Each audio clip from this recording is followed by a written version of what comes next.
Saludos, amigos y amigas de La Respuesta.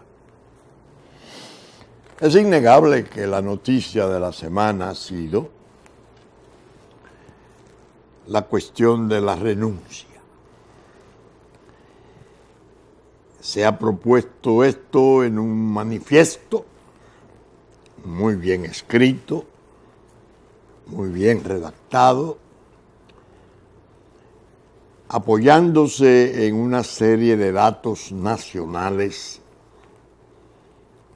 considerablemente potentes, describiendo las dificultades institucionales nuestras, poniendo su turbación a cargo del presidente de la República, cosa esta que La Respuesta ha venido haciendo desde hace algunos meses.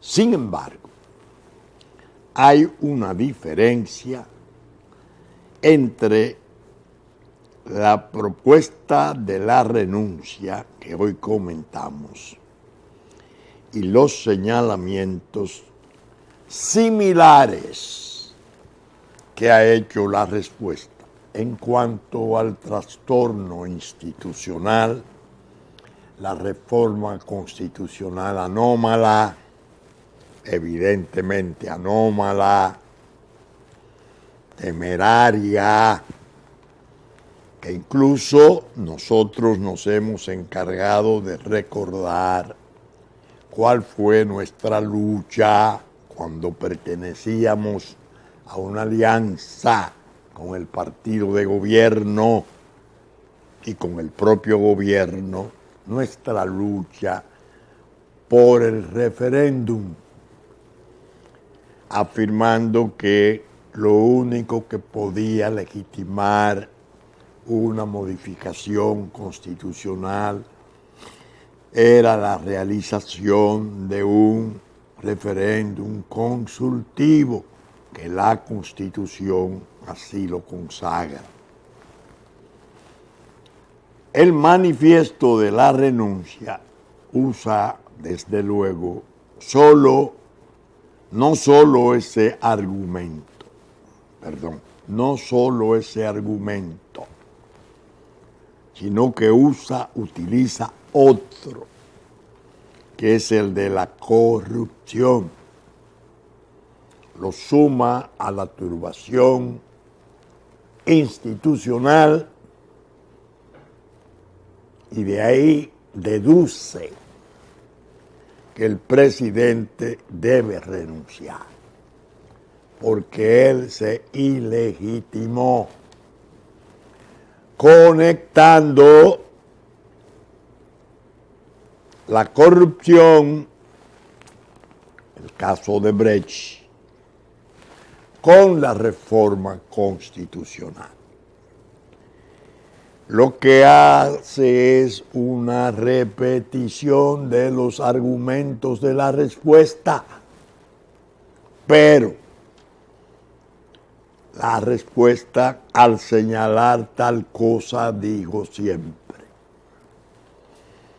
está en camino el alegato de esa ilegitimidad. Lo grave resulta del hecho de que va no solo a afectar al presidente de la República como jefe de Estado, sino que va a afectar a un poder del Estado como el poder legislativo, en razón de que un enorme porcentaje de sus miembros fueron reelegidos beneficiarios de su propia reforma. Y si hay una noción de soborno-compra, entonces habría que aplicarle a los legisladores el mismo patrón de exclusión del poder que se solicitaría para el presidente. Y La Respuesta dijo: Esto es peligroso porque se puede producir un vacío. Este es un descalabro mayor. No sabemos qué puede sustituir esto. No tenemos idea de por dónde, una vez se establezcan esas cosas, podemos comenzar a dar tumbos peores que los que hemos estado dando. Entonces, la diferencia entre el manifiesto de renuncia y la respuesta reside no solo en que la respuesta ha utilizado sus argumentos por meses y ellos ahora recientemente, sino porque las advertencias de la respuesta no han concluido pidiendo la renuncia. La respuesta ha sido cauta, cuidadosa, y se ha preguntado siempre con una preocupación seria: un momento,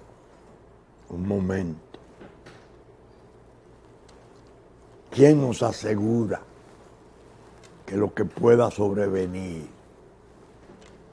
no sea un caos o un limbo propiciador de aventuras terribles, según podría decirnos la historia?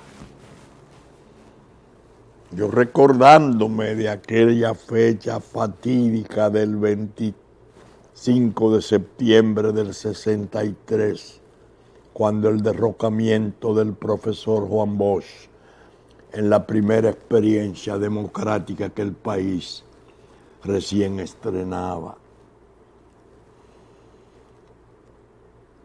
Recordaba a una de mis hermanas muertas, Aide, que fue a levantarme temprano.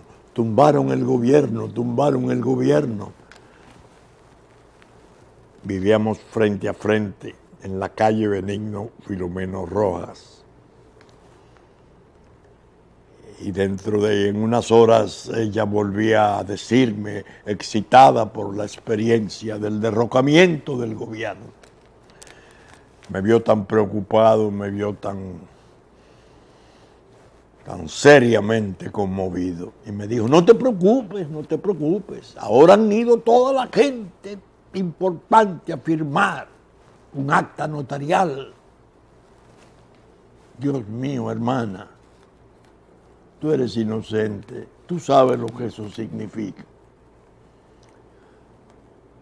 Por importantes e ilustres que sean los señores que han ido a firmar ese acta notarial, están sustituyendo una constitución de la República, Tú verás la sangre y tú verás las desgracias que se van a derivar de eso. 25 de septiembre de 1963. Hablo para los jóvenes. Misión esencial de la respuesta. Jóvenes, en este caso, de 50 o menos años. Ahora, cuando aparece el manifiesto de renuncia, la proclama, yo volví a preocuparme, sobre todo leyéndola, porque tiene sus párrafos primorosamente articulados. Una proclama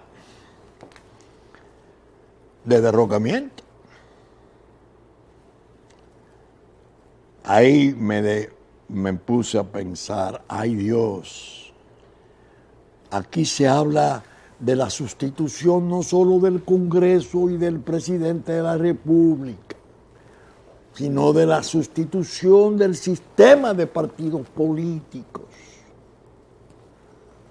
Los dirigentes políticos de cualquier nivel deben de ser, o sobre todo los de mayor nivel, desplazados, han fracasado, han participado en el saqueo de la República. Y vendrán nuevas fuerzas y nuevos líderes.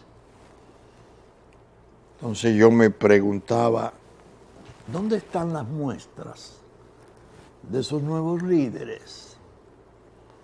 ¿Dónde están? ¿Y esas otras fuerzas de dónde vienen? ¿De Marte? ¿O no son de las de aquí? Fuerzas del litoral fáctico, de las oligarquías, que han estado en la base de este desastre en una forma todavía más condenable que la forma en que lo han hecho en su fracaso los encargados de la dirección política superior del país. ¡Ay, estos son los muñecos de porcelana que sabe sacar la oligarquía de la manga! Aquí hay tres preclaros. Ahora hablan de un gobierno transicional, transitorio. Para entonces, oigan cuál es la experiencia, porque también se va a la Constitución. Ejecutivo, legislativo, clase política y Constitución. Eso hay que barrerlo. Entonces, una constituyente para una nueva Constitución. Ahí se me engrifaron los pelos. Y dije, ay, mira aquí el motivo profundo de este arrebato. La calle se ha incendiado de verde, no del rojo del fuego, no del verde de la esperanza. Y ciertamente hay muchísima gente de absoluta buena fe, gente interesante nuestra, de distintas clases sociales, que va a marchar en la Marcha Verde. Ellos no son el problema. El problema puede residir o estar residiendo en los que organizan esa primavera. Es un ensayo de primavera. Intentan repetir o reproducir lo que se produjera en África del Norte, en Túnez, en Libia, en Egipto. Derrocaron gobiernos desde la calle y los móviles, las redes. Espectacular aquello, porque había que llevar a la tierra de los faraones y de los dictadores la democracia. Y en la administración Obama se le dio a eso una importancia enorme, y Francia a la cabeza, repito, señor Macron, barrieron. En Egipto, el faraón, general Mubarak, quien fuera jefe de la Fuerza Aérea de los tiempos de Gamal Abdel Nasser, compañero de que se lo sacaron en camillas para irlo a juzgar y fusilarlo o ahorcarlo. El de Libia ya vimos, un espectáculo, su destrucción, 9 o 10 tribus de desierto que solo aquel loco pudo contener durante años. Primavera, Dios mío. Y vino la resaca de aquella experiencia. Y ahí están las guerras. A Egipto lo salva de la guerra, pero no del objetivo del terrorismo. El hecho de que su ejército reaccionó. Y a los hermanos musulmanes que entendieron que le había llegado el momento de gran poder, los ha perseguido, pero tierra de faraones. tiene un control vertical tremendo. Libia no.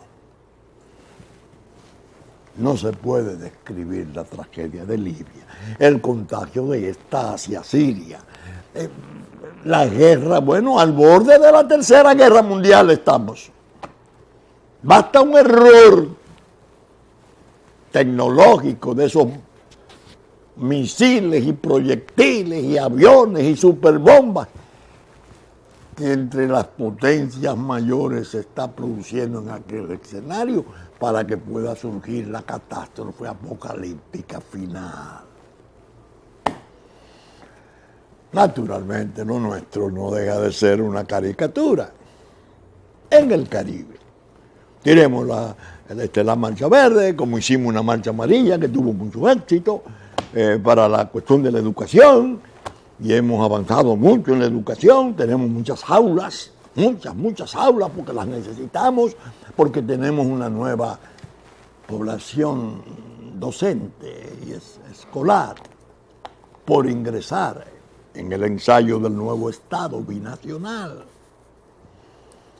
Se me engrifaron los pelos, dije, porque en el barrido que se hace, se deja la Constitución para el final, porque se va a hacer en base a una constituyente. Por primera vez. No sé si por primera vez o por la vez más insigne, porque la van a hacer ellos. El pueblo va a darse una nueva constitución participativa, democrática. He aquí uno de los factores de este manifiesto, de esta proclama de renuncia. La Constitución del 10. Leonel Fernández, el odio visceral a esa Constitución, que fue consensuada, que se realizaron trabajos de consulta populares excelentes, que su redacción ha impresionado a tratadistas internacionales. Yo he oído conferencias de maestros del constitucionalismo, español especialmente, haciendo el elogio de esa Constitución y la lectura que uno hace de ella, sin tener que buscar el cabestrillo de la alta doctrina, deja a uno convencido de que es una Constitución bien moderna. ¿Cuál es su única desgracia? Que la violaron por primera vez. No la dejaron virgen. No dejaron que envejeciera siendo virgen, que es lo que en el fondo le da a las constituciones el gran poder de dominar a las demás áreas adjetivas. No, la política se la llevó de encuentro. Esa política terrible, llena de errores. Entonces, frente a ese manifiesto de la semana, comenzaron a aparecer voces. Voces responsables. Algunas alarmadas, gente incluso que siempre se ha comportado con enorme serenidad, perdiendo esta, reaccionando contra lo que se considera algo peligroso, ¿no? ¿Cuál fue la reacción del productor de la respuesta? En un acto de puesta en circulación de un libro sobre derecho administrativo del juez Ortega Polanco, de la Suprema Corte de Justicia, al salir fui abordado. ¿Qué me parecía la renuncia? Y yo hice mención de las primaveras del África. Y dije, no, eso no es lo que hemos estado pidiendo desde la respuesta. Nosotros hemos pedido rectificaciones heroicas, revocaciones de coraje, de malas políticas públicas, sobre todo las relacionadas con territorio y soberanía, nacionalidad. En el manifiesto figura la nueva Constitución. Nadie que no sea un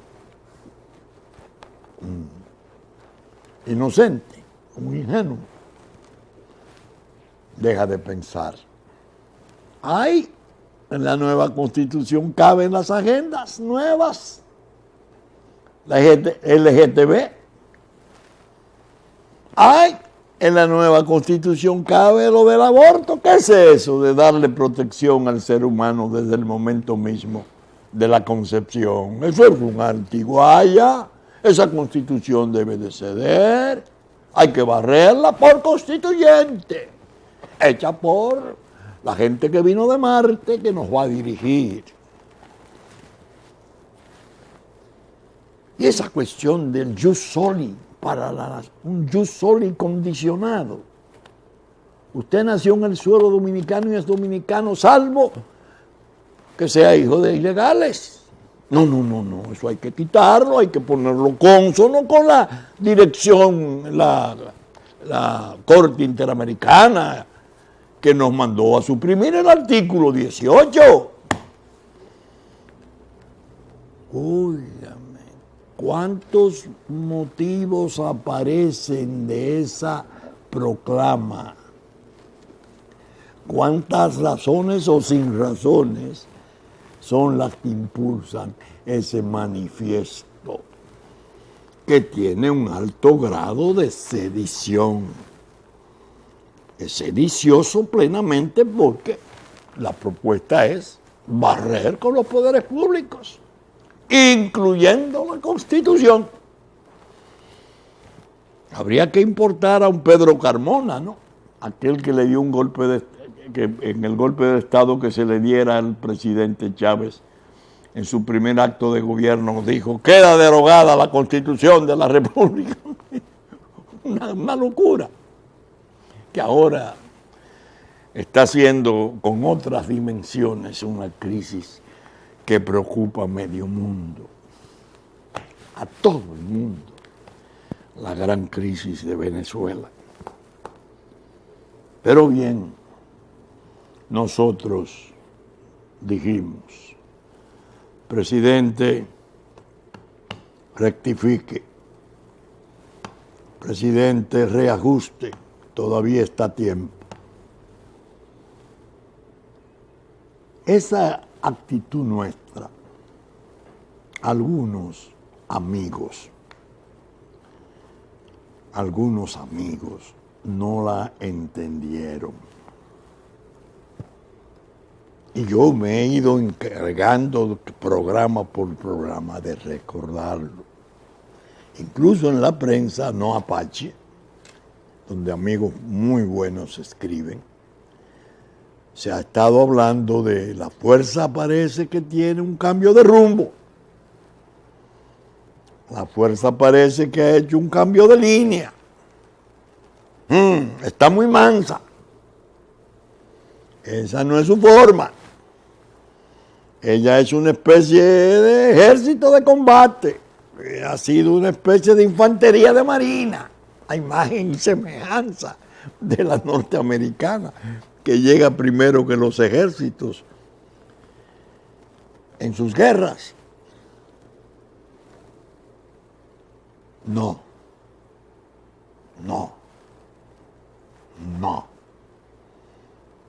ha habido el más mínimo cambio en las líneas nuestras. Al contrario, las líneas nuestras se han fortalecido. se han renovado con nuevos bríos, ya no planteándolo como advertencia o exigencia como lo hiciéramos en el tiempo de la alianza, sino pidiéndolo a través del realismo de las rectificaciones. Mucha gente, por ejemplo, se me acerca y me dice, Vincho, amigos, yo estuve viendo el fallo del Tribunal Constitucional en que rechazaran la propuesta de la Junta, de la Fuerza Nacional Progresista, anulando los trabajos de la Asamblea Revisora de la Constitución de la República. ¿Qué tú has dicho de eso? Lo que dije desde el principio, le respondo. Nosotros sabíamos que no era practicable, porque la reforma se había hecho con tal celeridad, que así llamamos referimiento. Fue de día a día, de hora a hora, como se produjo su reforma apresurada y trágica. Nosotros sabíamos que eso ya no era posible revocarlo sin crear una situación de turbación institucional con equivalencia de un golpe de Estado. Y eso no lo podía hacer el Tribunal Constitucional. Pero, donde el Tribunal Constitucional omitió decidir, pese a que tuvo 2 votos disidentes brillantísimos, y uno guardado muy elocuente.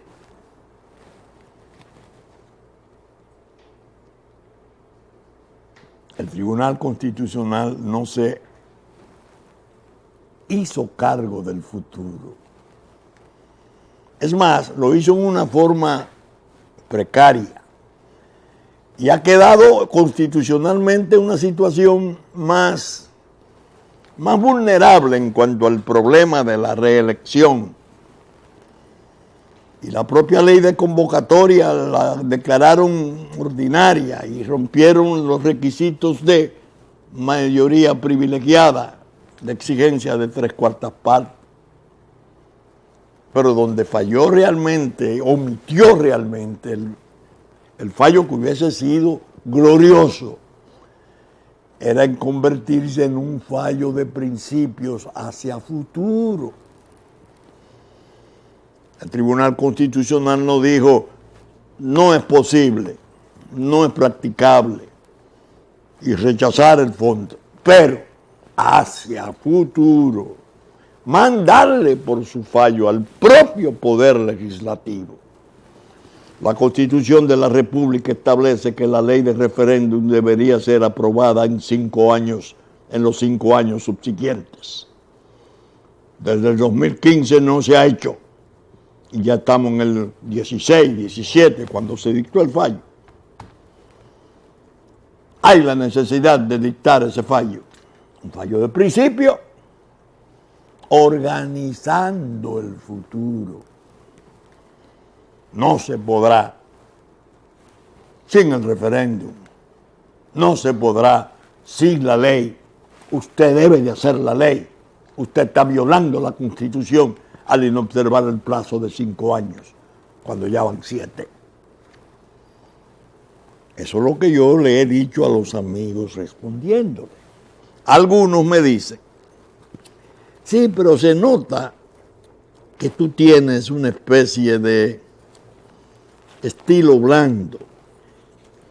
Tú no estás como ordinariamente ha sido tu beligerancia. Se conserva tu hijo Vinicio muy activo, muy, sobre todo en las redes, pero tú, Pelegrín, siempre has sido muy moderado y muy elevado en sus posiciones, pero tu combatividad como que ha bajado. Y yo les digo, sí. ¿Saben por qué? Porque yo no voy a sumar mi voz avivando animando un desorden que yo tengo graves sospechas de que lo están organizando fuerzas oscuras invisibles que pueden exponer a la República a situaciones peores.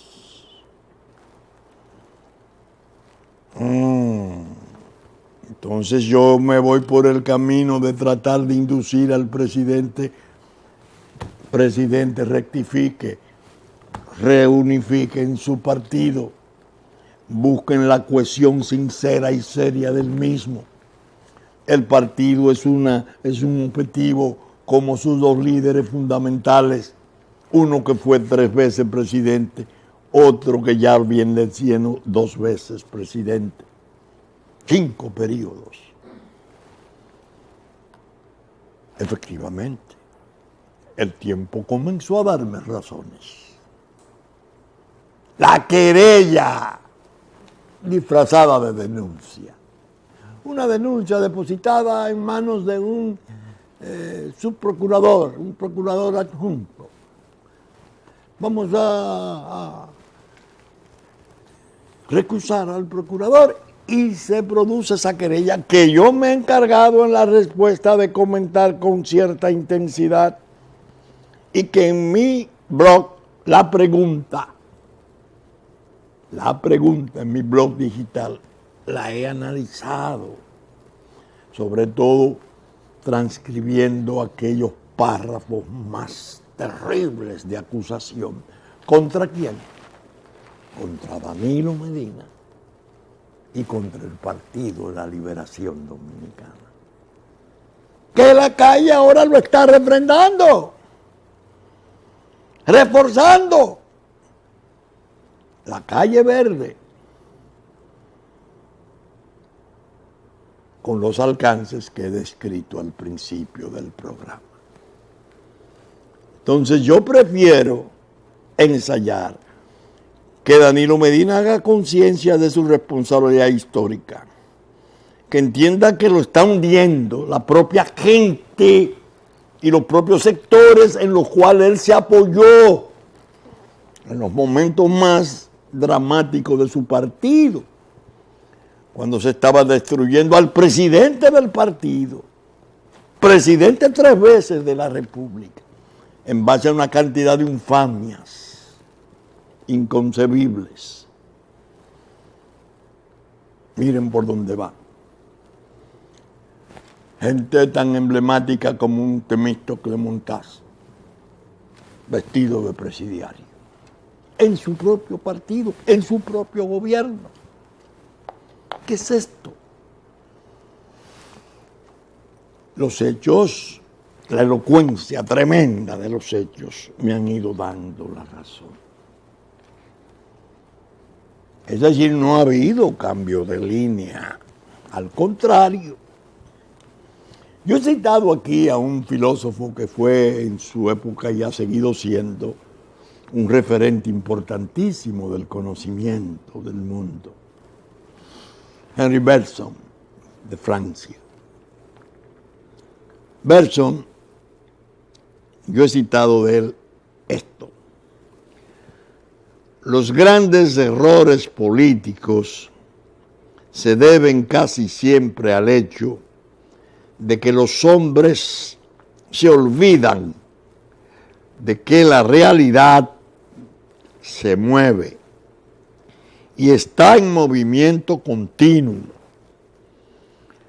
De 10 errores políticos, 9 consisten simplemente en creer que todavía es verdadero lo que ya ha dejado de serlo.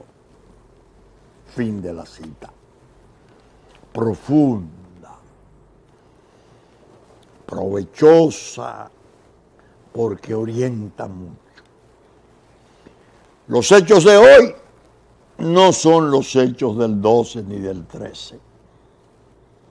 Las circunstancias de hoy han evolucionado hacia lo peor en cuanto a que la decisión política o las decisiones políticas que se tomaron en el 12, 13, 14, 15, que parecían gloriosas, han ido cambiando, han ido cambiando.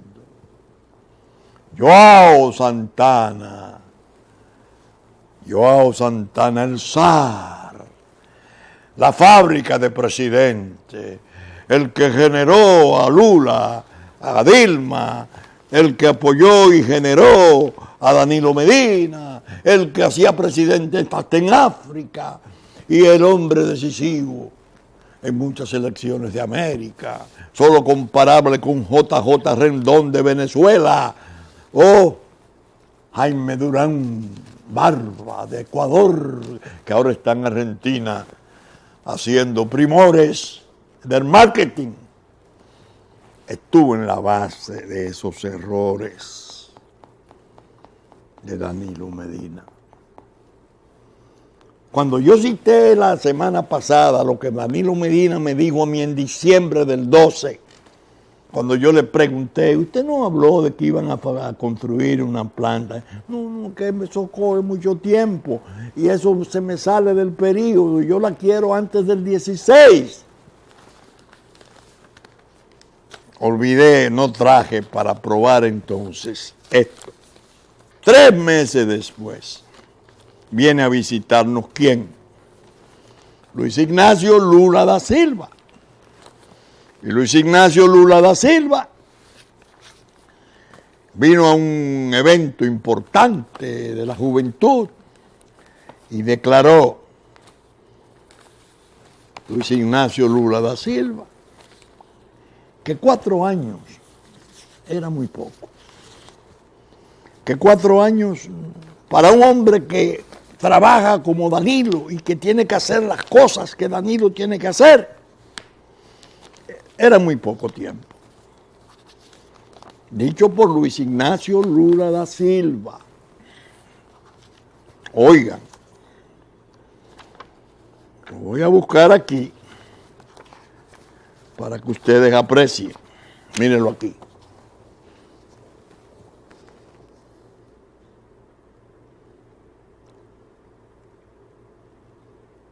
¿Está claro?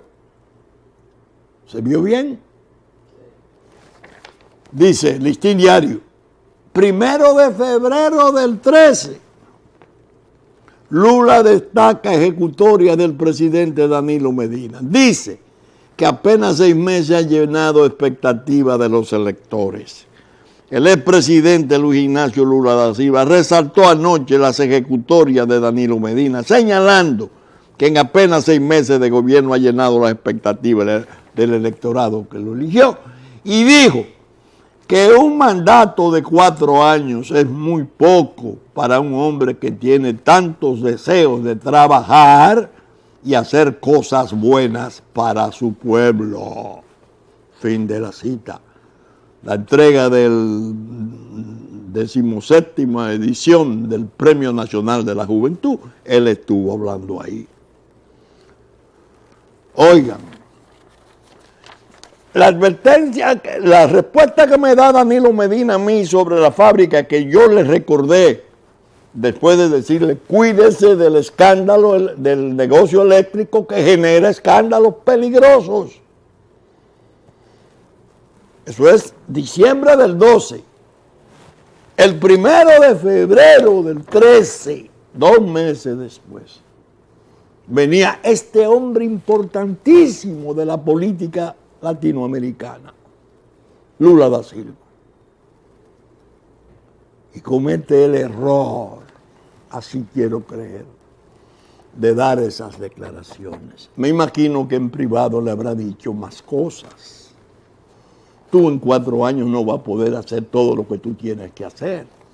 Me imagino que Danilo le habrá dicho, bueno, el problema mío es que la Constitución me lo prohíbe. Y ahí interviene ¿quién? Joao Santana. No se apure, hombre, por Dios.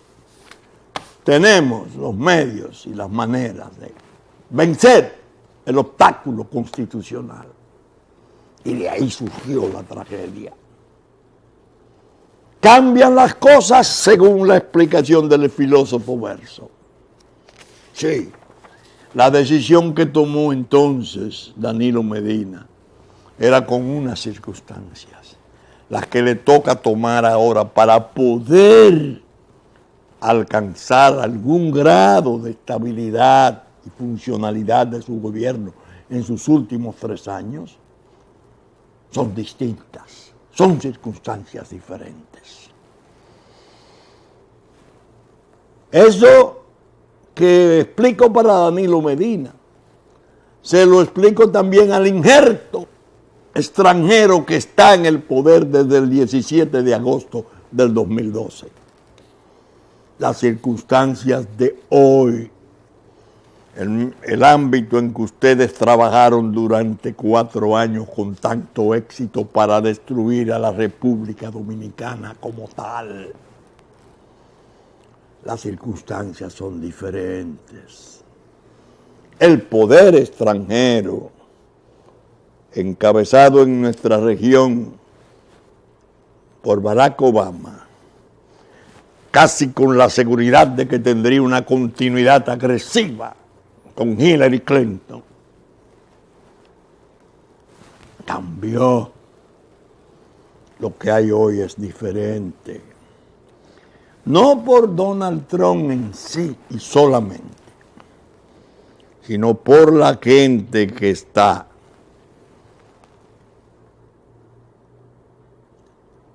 a su lado. John Kelly, encargado de la seguridad norteamericana, ex comandante del Comando Sur, general de 3 estrellas o 4 estrellas de gran distinción, héroe de guerra, héroe de su país, conoce la región así. Manifestó 4 años atrás, cuando no tenía por qué explicarlo, que la República Dominicana no soportaba ese tipo de inmigración desordenada que le estaban imponiendo, que le estaban agotando su presupuesto de salud, que no era soportable y que había que buscar soluciones diferentes. Ahora llega a una posición de gran mando, hay que luchar con él, con ese criterio. Un hombre que cuando se fue a juramentar, y esto es parte de lo que le pesa a mucha gente, se persignó antes de juramentarse, como buen soldado antes de entrar en combate, y hombre de fe. ¿Qué está pasando en la región? Que ese expediente Odebrecht, Lula está con 4 procesos, Joao está preso, sometido además por perjurio por Dilma fuera del poder, todo es diferente. Entonces Danilo Medina no puede olvidar que él está investido con la más alta categoría del poder, jefe del Estado. Y esas políticas suyas, que no fueron las que él auspició en La Habana en su discurso, sino las que salieron de la imposición de Juan Dolio, del injerto extranjerizante, hay que revocarlas. Y que solo así, revocándolas con energía y legalidad, que tenemos los instrumentos para hacerlo, podría él tener algún grado de reivindicación. Sencillamente lo engatusaron. Usted es el hombre, no hay nadie en el país ni en América como usted. Usted sale de aquí con un premio Nobel, consienta esto, y le mandan al vicepresidente Biden, y viene el secretario general Ban Ki-moon. Óigame, y comete los errores que pueden ser rectificados. Eso no es un cambio de línea, es un cambio de circunstancias, a lo Verso. Por eso lo leo a veces, ya con frecuencia.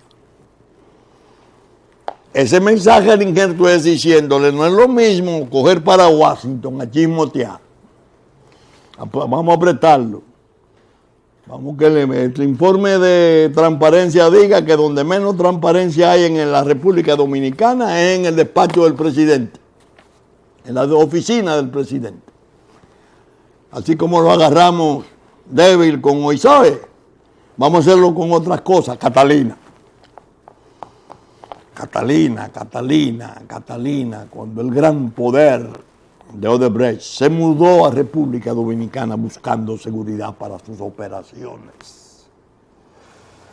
Óigame, cuando hicieron un paraíso fiscal de lavado de activos de 780 millones de dólares para regar esos fondos en distintos países de América y comprar elecciones y buscar reelegirse aquí, porque quien se estaba reeligiendo en realidad era Odebrecht. Óigame, son circunstancias distintas. El partido de Juan Bosch, que por cierto el 30 de este mes se conmemora un año más de la fecha de su nacimiento, luce abatido, desconcertado, dividido, desmoralizado, fruto de esos errores.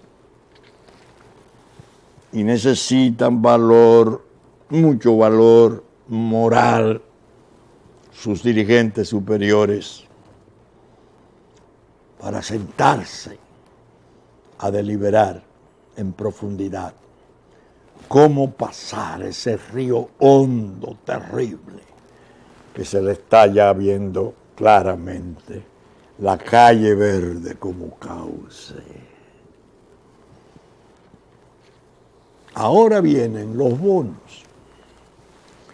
Le voy a hacer, en principio, una advertencia al presidente Medina. En principio, no estoy haciendo afirmaciones terminantes todavía. Pero es tan fluido todo, es tan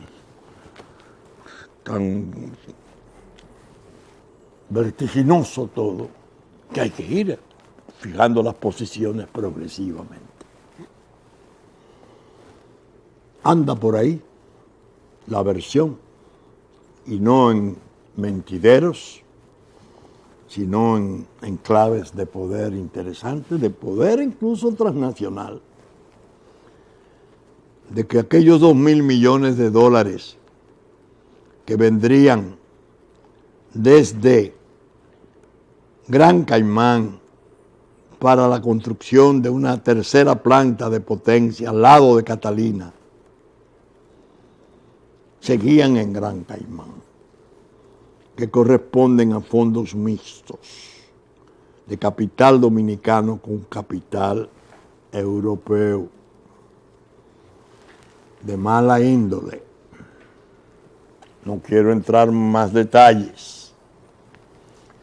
Y que ahora, al colocar los bonos en el mercado, no se utilizaron los mecanismos tradicionales de las grandes firmas que gestionan esa operación, sino planos menos distinguidos, menos importantes para hacerlo.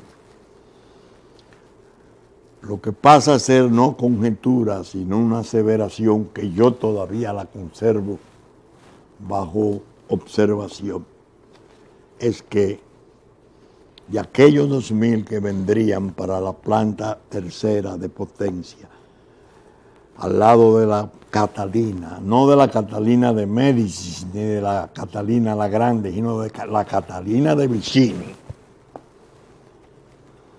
andan los generadores. Y anda incluso alguien o una entidad que se incorporó, italiana, a los esfuerzos de Odebrecht. Y yo dije aquí hay que tener cuidado, mucho cuidado, porque en una obra importantísima de Forghiori, quien fuera presidente de la Comisión de Lucha Antinarco del Parlamento italiano, en un informe que durara 9 años en su elaboración sobre 'Ndrangheta, una de las mafias más importantes del mundo, describían a esta como bicéfala, una parte de un 30% para las actividades criminales y un 70% ya dedicado a las inversiones lícitas en los campos lícitos, especializándose en compañías quebradas de construcción, en el campo de la energía, etc.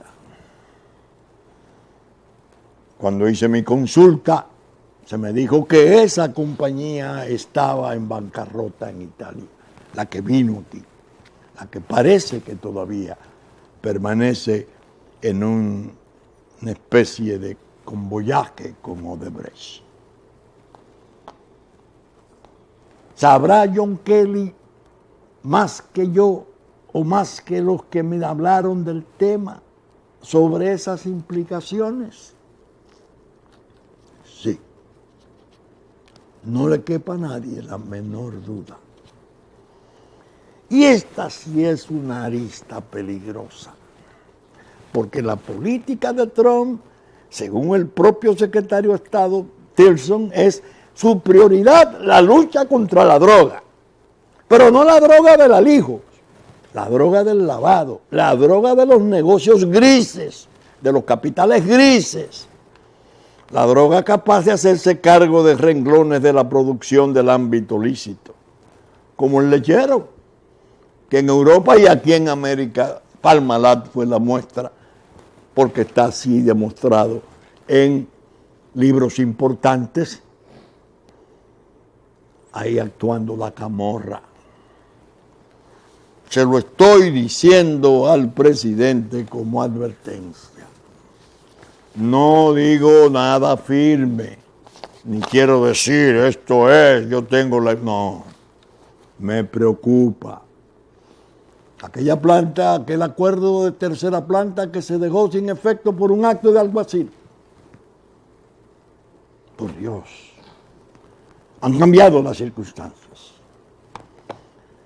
Pero el manifiesto de renuncia monotemático, Odebrecht,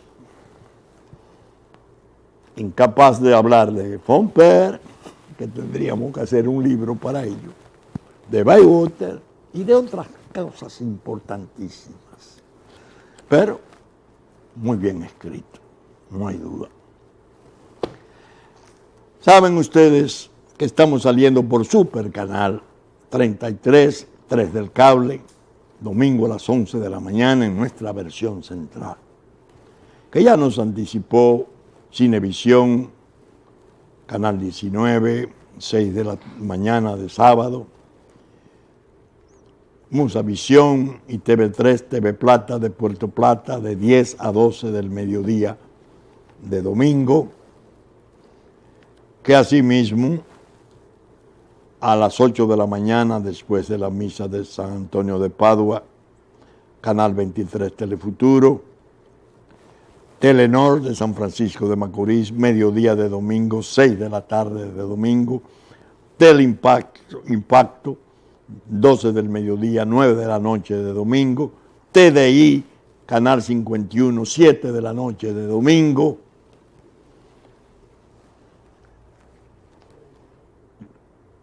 Diario Horizonte de Nueva York, Diario Digital Dominicano que reproduce nuestros contenidos, radiodifusión a cargo de Radio Real de la Vega, Hit 92, 9 de la mañana de domingo, y los canales amigos de Constanza, Sabaneta, Montecristi, Higüey y Romana, que reproducen en los tiempos pertinentes nuestros contenidos. Con la gracia de Dios, esperamos estar con ustedes el próximo fin de semana en una nueva respuesta. Muchas gracias y hasta entonces.